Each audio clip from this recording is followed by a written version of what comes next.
அறிஞர் அண்ணாவுக்கு தேர்தல்ல நிக்கிறதுக்கு சீட்டு மறுக்கப்பட்ட வரலாறு தெரியுமா நண்பர்களே?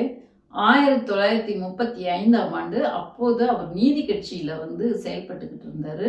அப்போ அவருடைய செயல்பாடுகளையும் திறமையும் பார்த்து அந்த கட்சியில இருந்த நிர்வாகிகள் எல்லோரும் ஒன்று சேர்ந்து அறிஞர் அண்ணாவை சென்னை நகராட்சி தேர்தலில் நிக்கிறதுக்கு வலியுறுத்தினாங்க. அப்போ அந்த கட்சியில இருந்த அந்த ஆதிக்க சாதியினர் ஆணவத்தினர் என்ன பண்ணிட்டாங்க, அண்ணா கிட்ட பணம் இல்லை, அதனால அவரை தேர்தலில் நிறுத்த வேண்டாம் என்று எதிர்ப்பு தெரிவித்தார்கள்.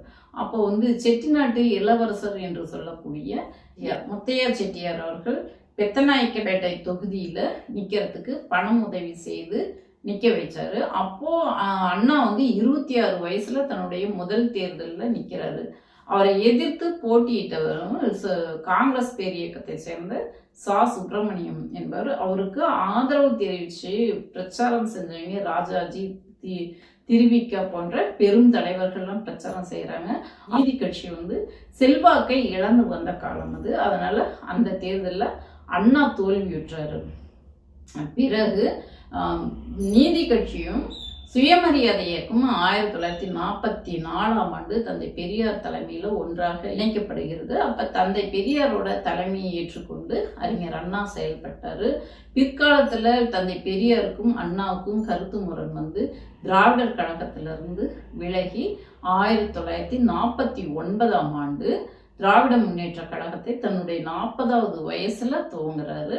பிறகு 8 ஆண்டுகள் கழித்து 1957ஆம் ஆண்டு தன்னுடைய 48வது வயசுல முதல்ல சட்டமன்ற தேர்தலில் நிற்கிறாரு.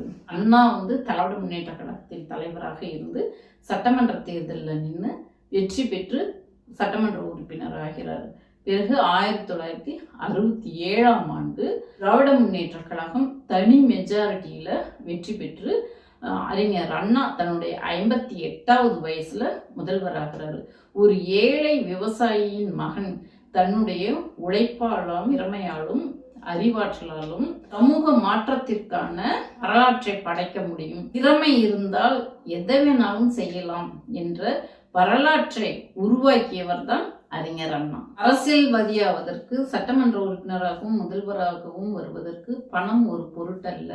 மக்களுக்கு நல்லது செய்ய வேண்டும் என்றால் திறமையும் ஆற்றலும் அறிவும் இருந்தால் போதும் என்ற வரலாற்றை உருவாக்கியவர் தான் அறிஞர் அண்ணா.